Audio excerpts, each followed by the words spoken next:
San Francisco Archbishop Salvatore Cordileone released last month a statement to Mrs. Nancy Pelosi, House Speaker, saying that she could no longer receive the Eucharist due to her statements on abortion and unwillingness to meet with him. Now, you probably heard about this last month, and you probably heard all sorts of hoopla from people who don't go to church or don't give or don't actually know Catholic teachings, saying things like, this is horrible, this is mean, how can you do this, blah, blah, blah. Whatever. Did you actually read what the Archbishop wrote? Did you actually read his pastoral message on his personal website that he had sent to her and tried to send to the world? It's quite touching.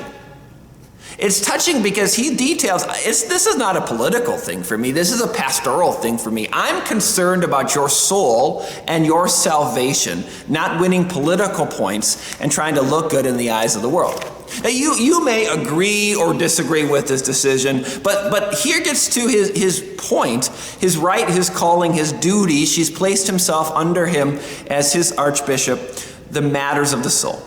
I want to be clear, I'm still a Lutheran pastor. There's many things I disagree with the Catholic Church on, and I'm not saying that I'm going to join Catholicism anytime soon. I'm just illustrating, here's pastoral concern.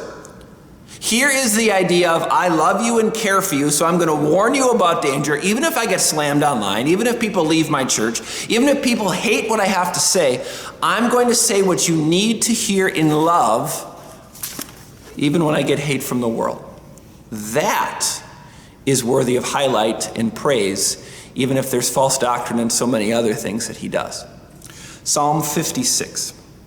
In God, whose word I praise, in God I trust. I will not be afraid.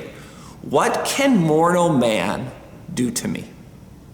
That phrase, what can mortal man do to me? David writes after he returns from the Philistines seizing him in Gath. I've never been to war. I've never gone against somebody 9 foot tall trying to kill me. But there is something about thinking about your life in danger and actually having them come after you. What can mortal man do to me? I'm going to turn to the Lord. I'm going to turn to the one who rescues my soul and gives me life and salvation. That's more important than a position of authority politically or getting more followers or pleasing the base or whatever else on either side one would do. What can mortal man do to me? I've got the Lord to listen to, the Lord to follow, the Lord's calling and salvation. That is more important than anything else, whether I'm fighting Philistines or fighting people on Twitter.